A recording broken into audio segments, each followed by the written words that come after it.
The story opens up with a group of robbers hijacking an airplane that just landed at a Japanese airport. Outside the plane, a squad team is preparing to ambush the hijackers. Meanwhile, high-ranking officials are observing the terrifying situation in a panic. Inside the plane, everyone is terrified, except for a woman named Yankumi, who has just awakened from her sleep. Her seatmate tries to hush her, but Yankumi starts speaking loudly, drawing the attention of the hijackers. One of the hijackers even pulls a gun at her, but Yankumi seems unfazed and scolds them. She then starts arguing with the hijackers, and suddenly, gunshots are heard inside the plane. Following that, the police force prepares to attack and appears in front of the plane's exit door. However, everyone is shocked when they discover that the hijackers have already been defeated by Yankumi. This heroic act goes viral on live television, making Yankumi an instant sensation. Back at home, Yankumi's family celebrates her and says they're very proud of her actions. It turns out that Yankumi is not an ordinary woman, and she comes from a powerful Yakuza family. Her parents passed away when she was young, making her the fourth-generation heir after her grandfather. Furthermore, it turns out that Yankumi has been working as a math teacher at Akado High School for the past 7 years. However, she keeps her background a secret from both her students and fellow teachers. The next day, as Yankumi arrives at school, she notices her colleagues discussing about the recent plane hijacking rescue. Suddenly, the principal intervenes and puts an end to their discussion. He then takes Yankumi aside and advises her not to draw attention to herself in such big news stories, as it could expose her true identity. Yankumi also apologizes and assures him that it won't happen again. However, their conversation is suddenly interrupted when a new apprentice teacher named Odagiri arrives. He turns out to be Yankumi's former student, and she is overjoyed that her students are following in her footsteps and becoming teachers. However, she gets upset when Odagiri informs her that he is only doing this as a tryout, and it doesn't mean he will be a teacher. Later on, Yankumi brings Odagiri into the classroom and introduces him to the students. However, it seems like the students don't respect her and they simply ignore her efforts. Yankumi then invites her students to the field to learn more about Odagiri. Unfortunately, none of the students show up at the field, leaving her upset. Meanwhile, we see 5 students on the roof, whose leader is a guy named Reita. Reita and her friends discuss why Odagiri has suddenly come back as a teacher, because he used to be a very troublesome student. In the following scene, Yankumi's former students gather at a cafe and discuss that they saw her with a man. They're taken aback because they can't imagine Yankumi is capable of finding a boyfriend. While they chat about this, Yankumi and Odagiri arrive for lunch. She then introduces Odagiri to her former students, claiming he's a new teacher. Hearing this, her students realize that they misread the situation and joke that Yankumi could never attract such a good-looking man. Hearing this, Yankumi feels bad and proceeds to scold them, but Odagiri stops her. After this, Yankumi and her former students decide to eat together, realizing it's been a long time since their high school graduation. As they eat, they begin sharing stories about what they've been up to since graduation. Later on, one of the students admits that they all initially thought Yankumi wouldn't be able to handle teaching and would quit soon. However, they're surprised to see that she has not only succeeded, but is still working as a teacher at the same high school. Hearing this, Yankumi feels emotional and starts crying, so her students quickly apologize and comfort her. Meanwhile, the scene shifts to Reita's friends, who are casually hanging out on the side of the road. Suddenly, they're confronted by a motorcycle gang who tries to extort money from them. Seeing this, Reita quickly steps in and tells the gang not to bother his friends. Due to this, they get into a fight, but Reita successfully manages to beat them and chases them away. That evening, Yankumi invites Odagiri to her house for dinner. She introduces him to her family and mentions that she's always dreamed of inviting her students for a drink and hanging out with them. After some time, Yankumi has a bit too much to drink and ends up passing out. Odagiri then has a conversation with Yankumi's grandfather. He reveals that Yankumi is the reason he became a teacher. He goes on to say that while Yankumi can be annoying at times, she taught him many life lessons and inspired him to work hard during high school. The next day, on their way to school, Yankumi unexpectedly runs into 2 of her former students who were quite troublesome during their school days. To her surprise, she learns that they've turned their lives around and are now doing well. However, her attention is soon diverted by a man giving a speech nearby. As she gets closer to the man, she notices that his face is very similar to her former lover. It turns out that this man is Kurose Kentaro, and he's the owner of Japan's largest IT company. He's now aiming to expand his influence by running for position of governor. Yankumi is immediately captivated by him and declares her strong support for his campaign. The scene then shifts to Akato High School, where a motorcycle gang unexpectedly appears. They turn out to be members of the notorious group called Black Skull, who has returned to get revenge on Reita. Even the teachers are terrified of them, so the principal immediately calls the police for help. Upon hearing the approaching police sirens, the Black Skull members decide to back down for now, but they vow to return again to seek revenge on Reita. Following that, the principal summons Reita and his friends to his office and scolds them for causing trouble at the school. He demands an explanation from them, but the boys claim that the motorcycle gang had initially provoked the trouble by demanding money from them. The principal doesn't believe their words, but suddenly Yankumi steps in.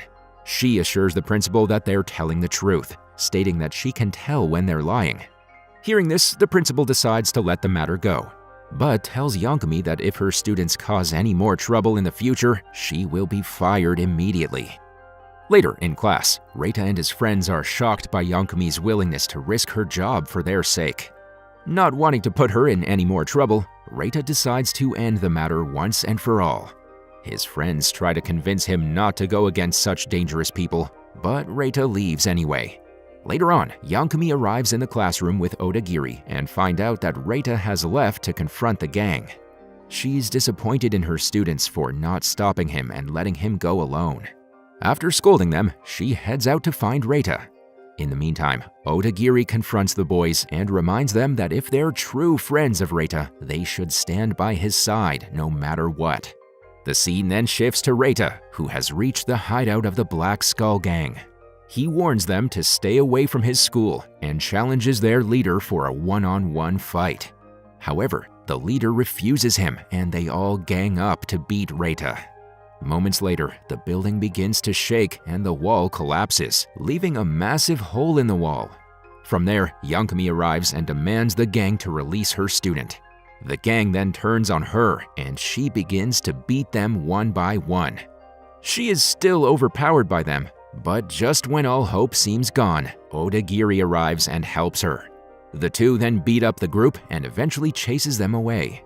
Just then, Reita's friends also arrive and thank Yankumi for her help.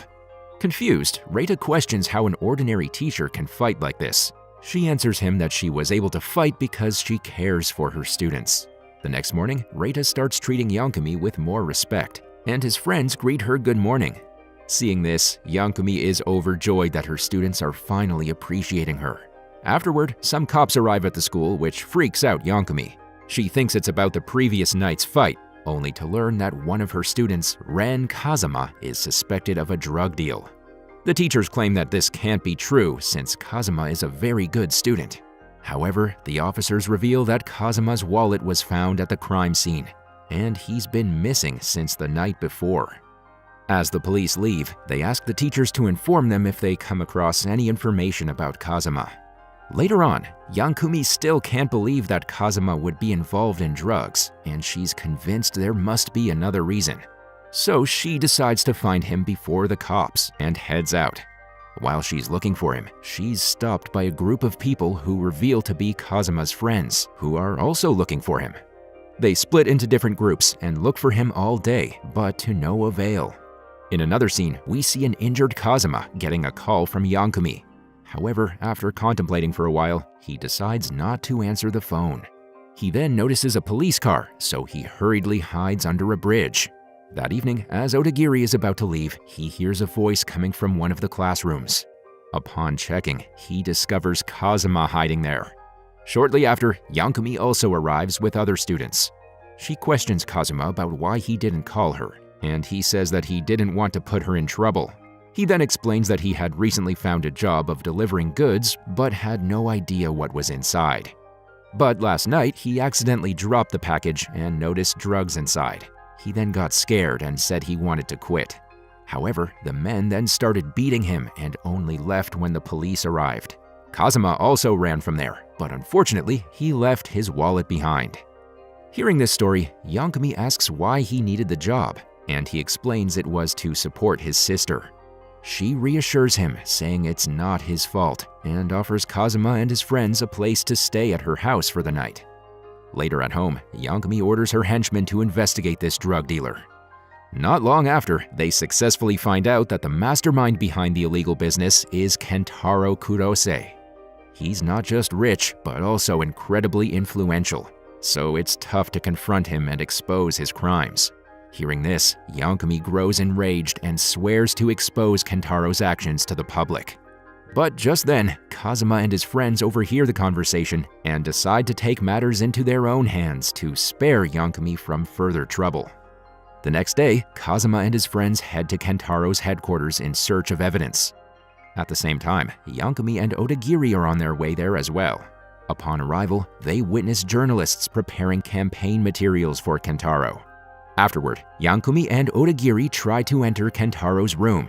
Meanwhile, Kazuma and his friends discover a room full of boxes containing drugs. But suddenly, Kentaro's men arrive and notice them. They then raise their guns and prepare to shoot Kazuma and his friends. But fortunately, Yankumi arrives just in time and defeats all of them. Meanwhile, Kentaro has started delivering a speech that is being streamed live. In his statement, he pledges to improve the city if he gets elected as governor. While he's still talking, Yankumi arrives on the stage and reveals all the crimes he's committed. Furthermore, her students appear behind the stage and broadcast the place where Kentaro keeps all the drugs. Seeing this, Kentaro's supporters are frightened and quickly leave the premises. Kentaro then gets enraged and tells his men to beat Yankumi. Meanwhile, many special troops are already stationed outside the facility. Even Reita and his gang are unable to enter since the authorities have detained them. Despite the odds, Yankumi successfully defeats all of Kentaro's henchmen. Kentaro then aims a gun toward her and accuses her of ruining his life. Yankumi then advises him to surrender immediately and informs him that he can restart his life. After a lengthy conversation, Kentaro eventually gives up. Soon after, special forces enter the building, prepared to take action against Kentaro. However, Yankumi advises the police not to shoot him because he has chosen to surrender. In the end, Kentaro is captured by the police while the whole nation is amazed by Yankumi's bravery. The next day, Yankumi becomes a news sensation, and all the teachers, including the principal, commend her bravery. Later during class, she invites her students to play kick the can in the field. At first, the students are quiet, but after Reita urges them, they all join in. Soon, they joyfully run around with Yankumi as the movie comes to an end.